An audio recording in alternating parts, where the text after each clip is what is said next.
What's going on, guys? It's Salvaje. So as you guys know, every single year there's an E3, and every single year I bring you guys my thoughts on what caught my attention during E3. So here's my video on some of my thoughts on what I've seen from E3 so far that has caught my attention. Let's get started with Fallout 76. So basically, this is a Fallout game that you can play with your friends, and there are going to be 12 people in your single player world, like 12 actual real people. Let me tell you guys why I'm looking forward to this. I'm looking forward to this because I can already see it, me, 3 other friends of mine, playing Fallout 76, having a good time, trying to go after quests, trying to complete specific objectives, trying to go after a specific weapon. That's awesome, right? Because that's the experience that a lot of the Fallout games have brought throughout the years. Now, let me tell you guys something, right? I've never really played a Fallout game, but obviously I know Fallout because of the reputation that it has. And if there's one thing that Bethesda knows how to do, it's how to have longevity when it comes down to a single player experience, and that's why Fallout 76 got my attention. Okay, so with that said, there are a couple of things that obviously worry me about Fallout 76. So there's going to be 12 players in the world, and if there's one thing I know from the gaming community is that a lot of people out there are assholes, and a lot of people have fun griefing others. When you die in Fallout 76, however, you're not going to lose any progress, you're not going to lose any of your loot, none of that stuff, but it is something that worries me, okay, because what if I don't really have any friends to play Fallout 76 with, right? And I decide to go out into this online world, and then I see four groups of people, and then they're just griefing me, right? They're just killing me. They can't let me do a mission. It's something that worries me, okay? Because there's a lot of griefers out there in the gaming community that they just do it just for the hell of it, and I know it can make a game like Fallout 76 unenjoyable. Let's talk about the nuclear launch codes, because apparently in Fallout 76, if you work with your teammates, if you work with the people that are around the world, they can give you a code, and you can basically get a nuclear launch code, and you can basically nuke somebody's base or someone that was a huge asshole to you, or you can just nuke someone because you just feel like it, right? That's also another thing that I'm very skeptical about. Again, there's a lot of positive people out there in the gaming community, more positive people than negative people, believe it or not. But the reality is, I just don't really... I'm skeptical, all right? I just don't really see how this was a good idea, because there's just going to be a lot of 12-year-old kids out there that think it's going to be funny to like nuke me and my friends' base, for example. So I'm just worried about the other player, and I think Bethesda is really underestimating how many assholes out there are in the internet. But I don't want to look at the negative side of things, I want to look at the positive side of things, and having nuclear launch codes and, just nuking a specific part of the map where there's a lot of griefers or a lot of people that are just dicks, it's definitely going to be a fun experience, okay? The game hasn't sold me yet, but honestly, I'm not worried about it, because they said the game was going to be coming out in November of this year, and I don't think that's going to happen. I mean, I'm pretty sure it said November 2018. I forgot the date, but I think the game's gonna get delayed. The game is too ambitious. They're trying to do a lot of stuff with it when it comes down to the online playing with friends type of aspect, and I don't know. I just don't see it releasing this year unless they've been working at it like a lot behind the scenes. Okay, so another game that I want to talk about is, you guys probably know what I'm going to talk about next, The Elder Scrolls 6. As you guys know, Skyrim was one of my favorite, it's not one of my favorites, it's my favorite single player game of all time, because when it comes down to, again, longevity, when it comes down to keeping me interested in the actual single player world, when it comes down to me wanting to come back and, level up my character and get good at this ability, or hunt down this weapon, or go to this dungeon, or slay a dragon. No one does it better than The Elder Scrolls 6, alright? I've played a lot of single player games out there, and I have to say, no single player game out there has ever made me feel like Skyrim. But then again, I've never played Witcher 3. Yes, I have Witcher 3. I actually got it. I bought it, right? And I actually haven't played it. I really need to play it because I bought it with money. With hard-earned money. Okay, but anyways, the point is, Elder Scrolls 6, I'm looking forward to it, but at the same time, Elder Scrolls 6, guys, that game is gonna come out probably in like 2022, which is great, because by then I'll have 10 million subscribers on my YouTube channel, and I'm sure a lot of you guys are gonna wanna, watch me play Elder Scrolls 6, but, the hype is real, guys. The hype is real. When Elder Scrolls 5 was announced, I was like, why are people making such a big deal of this Skyrim game? And then I played Skyrim, and then I realized why a lot of people are making a big deal out of it. Okay, so another reason why I'm looking forward to Elder Scrolls 6, it's because in Fallout 76, as you guys know, you can actually play with friends, and you're going to have, like, random people that are, of course, going to be able to join your world.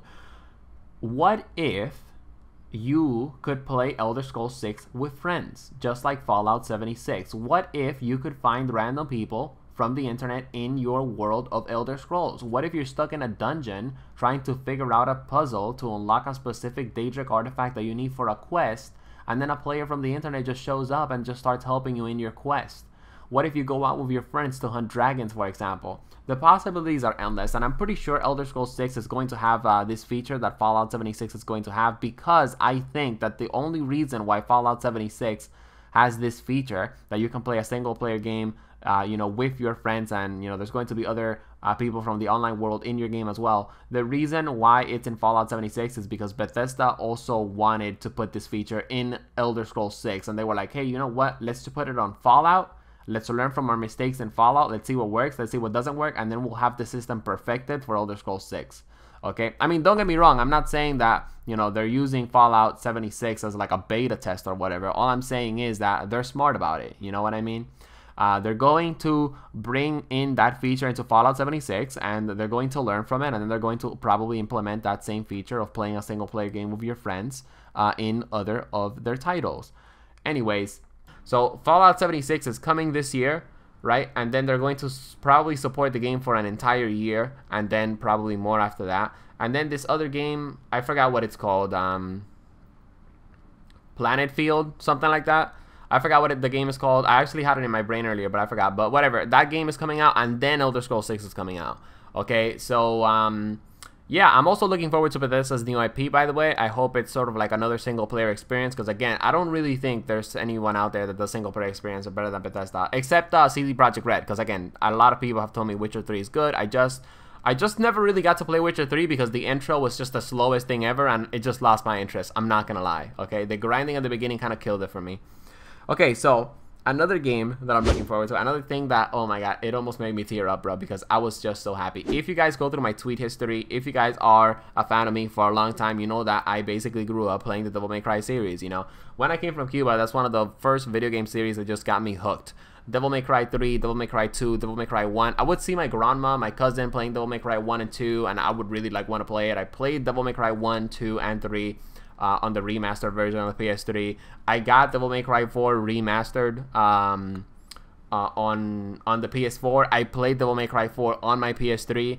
The point is, I've been so addicted with the Devil May Cry series, and honestly, I love Dante's attitude. Nero is also a person that it took me it took me some time to like him. All right, but the point is, I really like Nero, and it seems that Devil May Cry 5 is going to be a pretty awesome game. Okay, because I believe the director of Devil May Cry 4 is working on it, and also the director of Devil May Cry 3.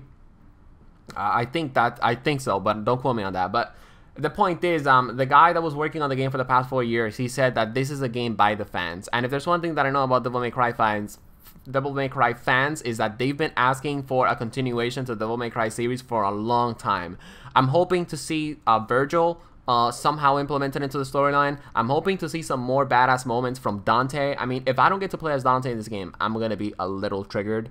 And I'm hoping to see some awesome combos. I want to see a new game plus.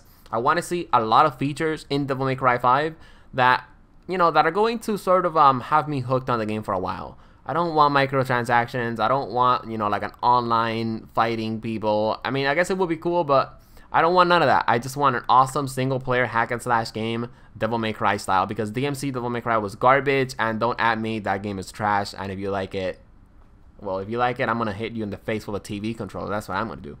Okay, so another thing that I want to talk about is the Sony press conference. It was a conference that I was looking forward to.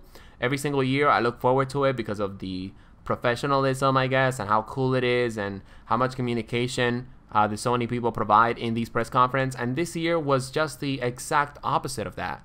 When the press conference started, I didn't like the vibe, I didn't like the setting, the mood. Why do we keep getting like music people in these thingies, by the way? Like, people don't care about music. Like, they just want to see the games, you know what I mean? That's what E3 is all about. Like Phil Spencer said, okay? Oh, by the way, Cyberpunk 2077, yeah, I'm pretty excited about that, but I haven't really, I don't know much about the game, so I can't really hype it up. I can't really tell you guys I'm excited about it. You guys know what I mean? But yeah, Sony press conference. I didn't like it because there was like almost no communication at all about the games. Like for example, Ghost of I forgot what this game is called. Let me wait up 1 second. It's called Ghost of Tsushima. Okay, there was no communication about that game at all whatsoever. Just a gameplay type trailer. There was like no PlayStation vibe at all from like the people from PlayStation. Usually on these Sony press conferences, people from PlayStation, you know, come in and they decide to show up. And look, don't get me wrong, I love the fact that they took out a lot of the filler shit. PlayStation VR, PlayStation Vita, PlayStation TV, PlayStation Now. They took all of that filler shit out of the way, and they, you know, just showed us the game. And don't get me wrong, I don't think it was complete garbage, but all I'm saying is that it felt a little bit unprofessional this year just because they didn't have a lot of communication. Sean Layton came out a couple of times. I love that dude. The way he speaks is amazing, is astounding. I hope I can interview him one day also. Another thing that I didn't like about the PlayStation press conference was that they didn't really show any indie games, sort of like any side games. Like, for example, I thought they were going to show a little bit of Anthem, but they didn't do that. Look, the point is, some indie games, some side games would have been fine, you know, if they would have thrown it in there and, you know, maybe had a couple of indie or side game developers sort of like show up. I don't care about indie games, I don't care about side games, but I'm pretty sure, you know, a lot of people do care about that stuff. I was also expecting to see Bloodborne 2, even though I haven't played the original Bloodborne yet, even though I have it on PlayStation. And I was also expecting to see Days Gone. I believe I didn't see Days Gone throughout the entire press conference, but then again, I didn't see like the after show. That's one last thing that I didn't like about the Sony press conference, the after show. It had really, really bad mic quality. At one point, some dude was talking in the background while the people were talking. And I just didn't like the vibe of it, honestly. But now let's talk about the games that got my attention in the PlayStation press conference. Ghost of Tsushima, I believe that's what the game is called. It's a samurai game by Sucker Punch, I mean. The people that created Infamous. I'm really looking forward to this game, okay? Because I know Sucker Punch has probably been working on this game for a long time. Because last game that Sucker Punch worked on was Infamous Second Son. And I 100%ed that game.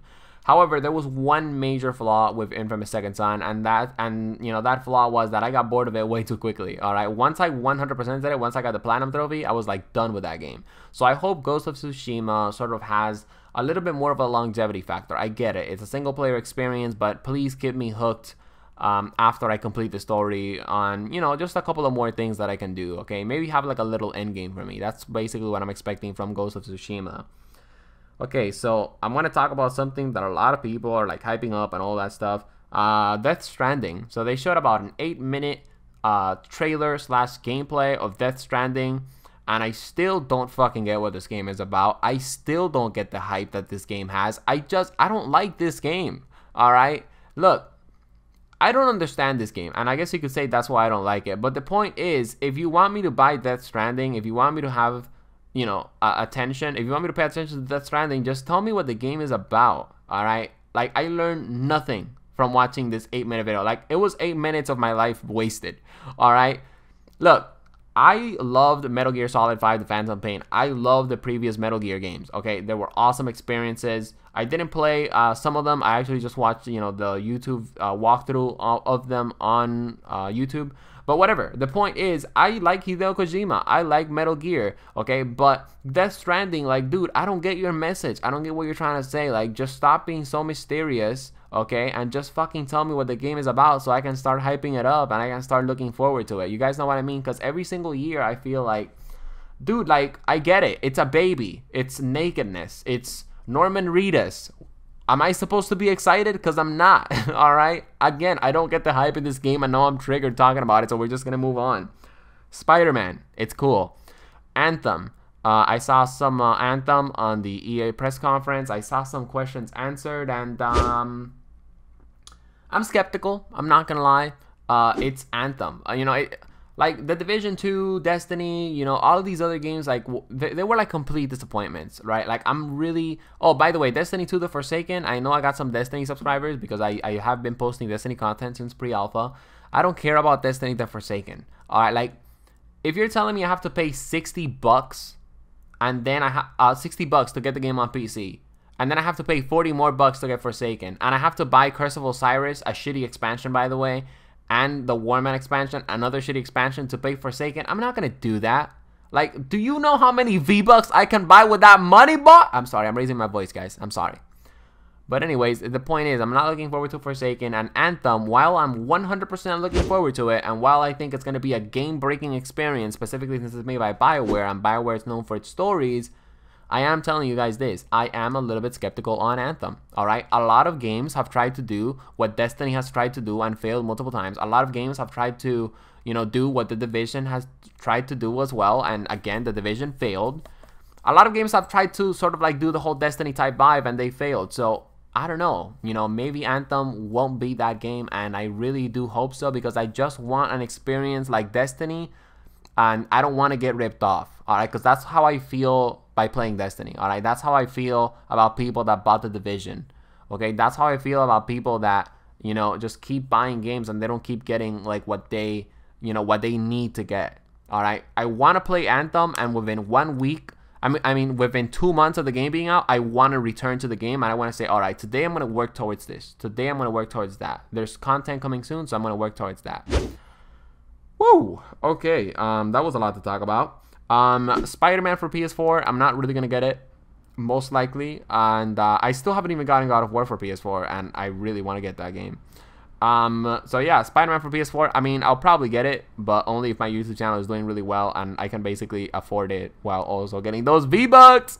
If you guys enjoyed my E3 video reaction thingy, make sure that you drop a like and subscribe to the channel. Let me know in the comment sections below what you liked and disliked about E3, your thoughts, what games are you looking forward to, and can someone please explain to me what Death Stranding is about? No one can, because they've never